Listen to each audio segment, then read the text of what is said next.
Hi friends, welcome back to the channel. If you're new here, my name is Laura Ingalls Gunn. For about the past 2 months, I have been renovating the kitchen here at Storybook Cottage. And during this journey, I have been thinking about how I wanted to go forward with this channel.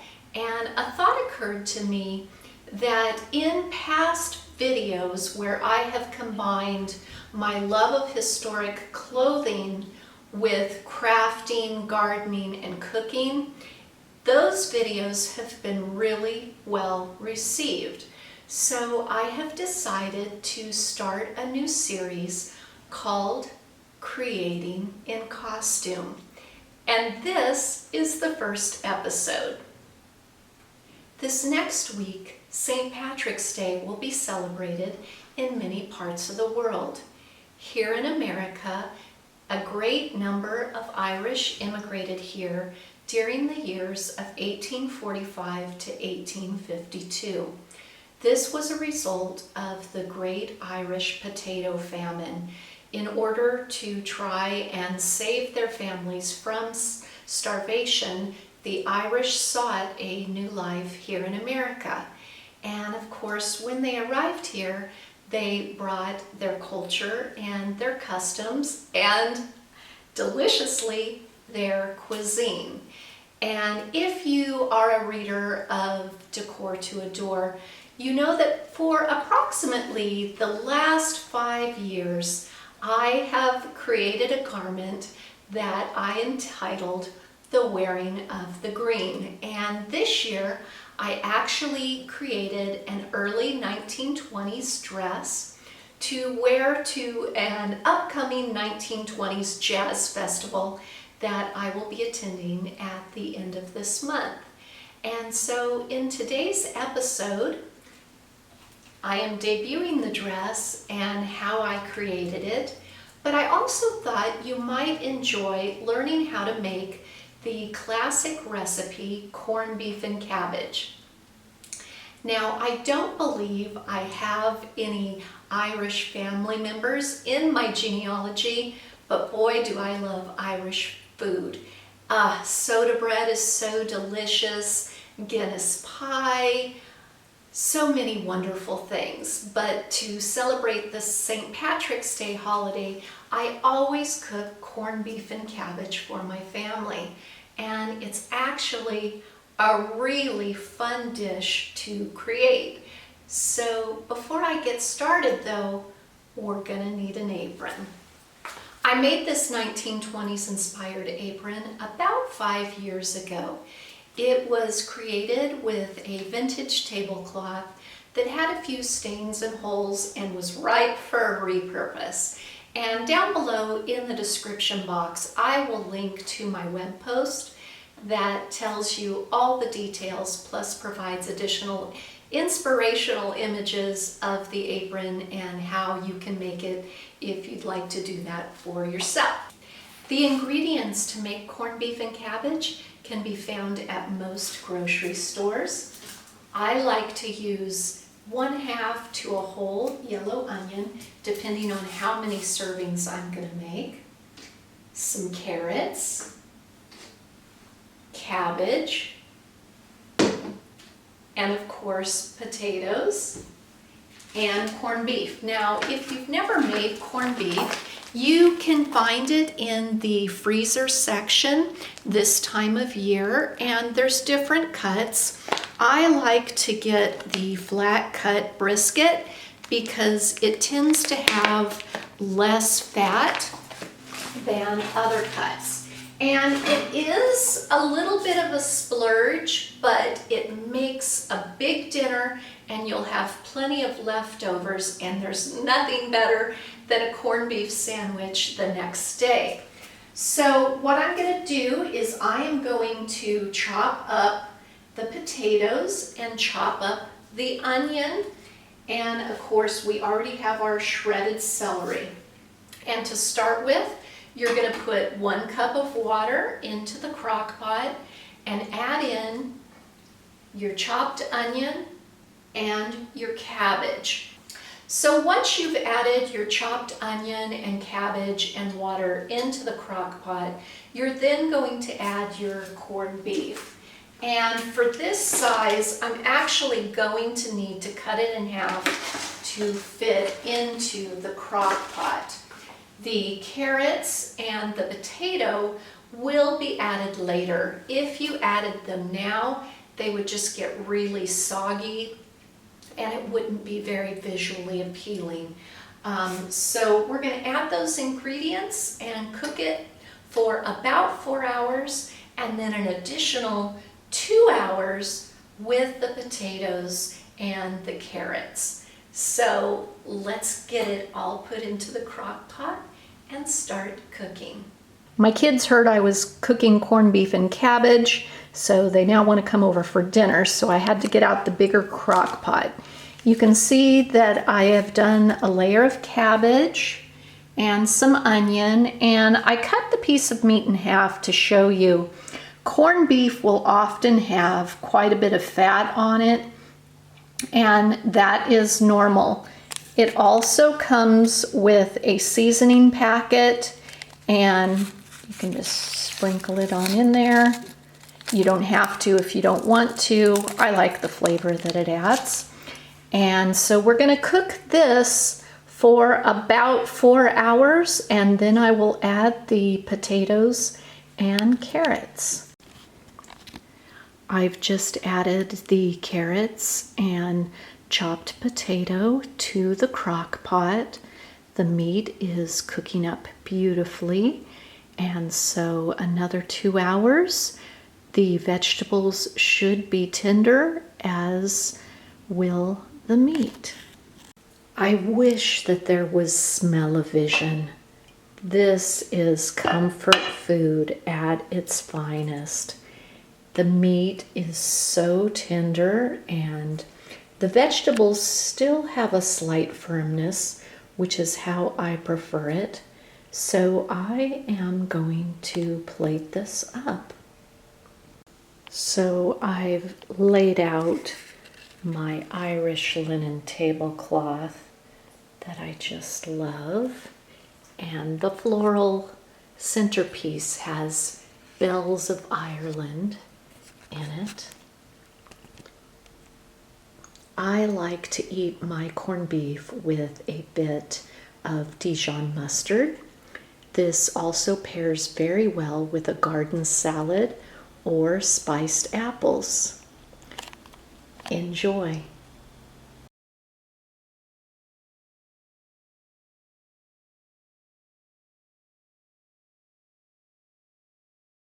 When I am laying out patterns, particularly if I'm trying to adjust or tweak them a bit, I like to work on the floor.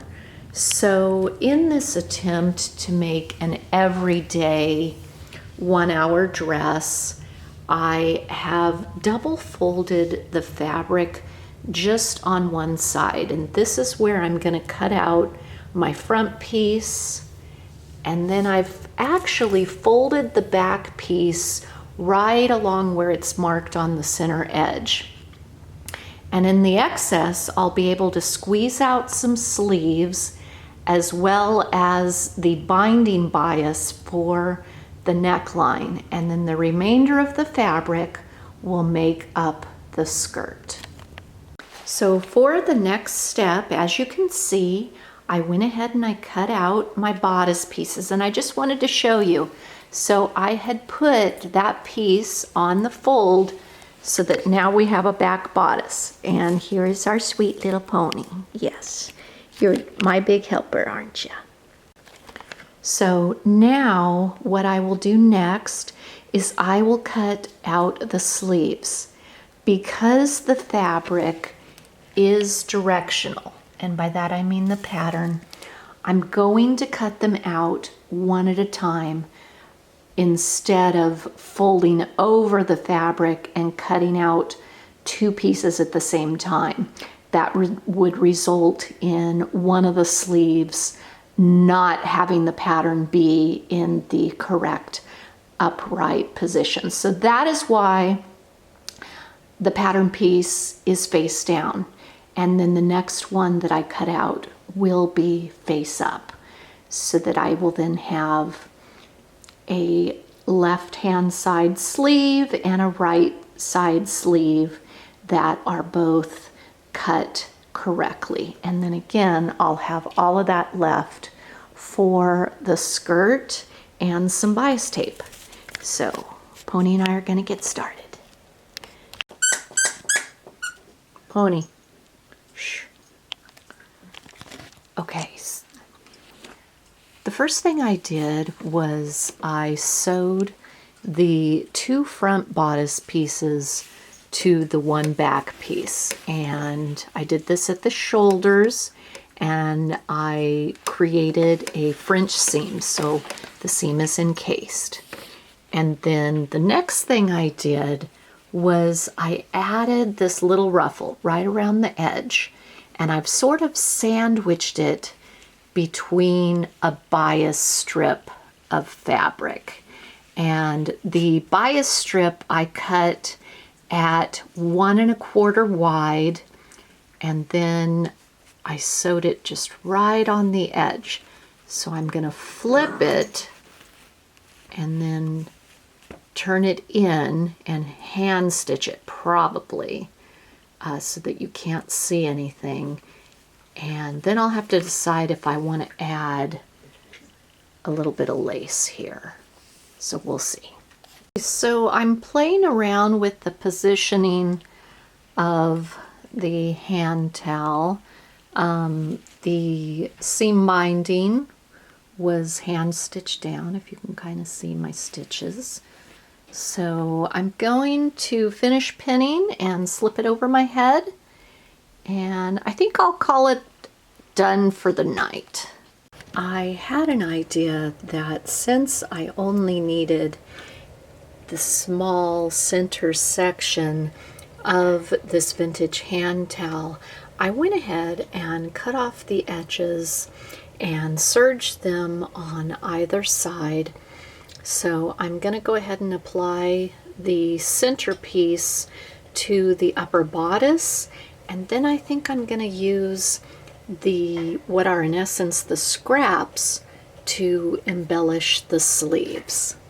The outer edges that I had cut off from the tea towel that I had used for the inset, I went ahead and serged the cut edge and pinned it, and it was the right side to the wrong side, and then you just flip it up so that it makes a really pretty cuff on your sleeve. And these sleeves do have French seams, so again, just finish off your raw edges both on the sleeve and whatever you're going to use as the cuff piece, and then pin it the right side to the wrong side of the sleeve, because then you're going to flip it in, if that makes sense. And it's just a fun way to use up your scraps. To get a really crisp edge for the bottom of the sleeve, I first press the seam out. So I sewed it, and now I'm flipping it over and pressing the seam out, and now I'm going to flip it and press it again. This pattern is actually a cap sleeve, which means it's a longer sleeve that's actually attached to the bodice. So I had pinned my sleeve to the shoulder bodice area and tried it on, and sure enough, it is too far down on my shoulder. So then on the other side, I had pinned how much I need to cut off, and it's about 1 inch, and so I'll just cut along here and then blend it in to the lower armhole. Now, if you don't add a longer sleeve, you don't have to alter it. You just use seam binding again, like I did around the neckline, to finish the armhole. But as my arms now wave back to me, being a little bit older, in the 1920s, a woman of my age probably would have had her arms covered. So I'm gonna carefully cut. So this is what the piece now looks like that I cut off of the shoulder area. So what I'm going to go do now is I'm going to lay it over on the other side and use it as a cutting pattern, so then my shoulders are cut in the same way on both sides, so it will be even. So I now have the sleeves sewn on, and I probably could have come up a little bit more, but I'm always a little bit hesitant to cut off too much, you know, and I'm sure some of you are a little bit nervous of, oh, I don't want to cut that off. I grew up in the Flash Dance and the Outsiders movie going experience, so I have been slashing sleeves and necklines for many years. Just start small, conservative, and if you have a second person that can pin, I did notice I probably need to tack this sleeve right here because it's sort of drooping forward, so to hold that in place.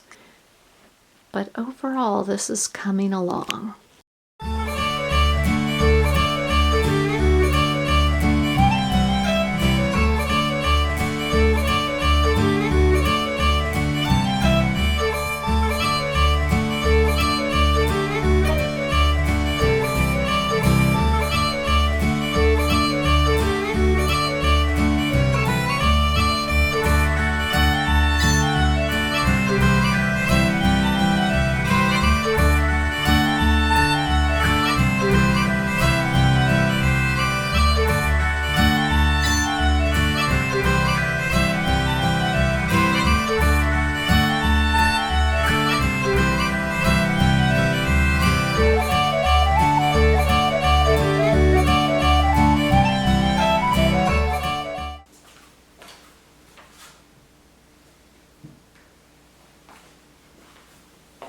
I hope you've enjoyed this week's video.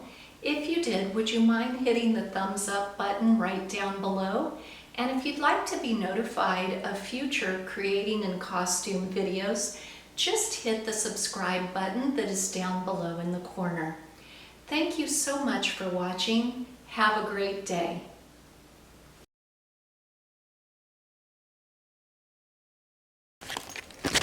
Are you my big helper?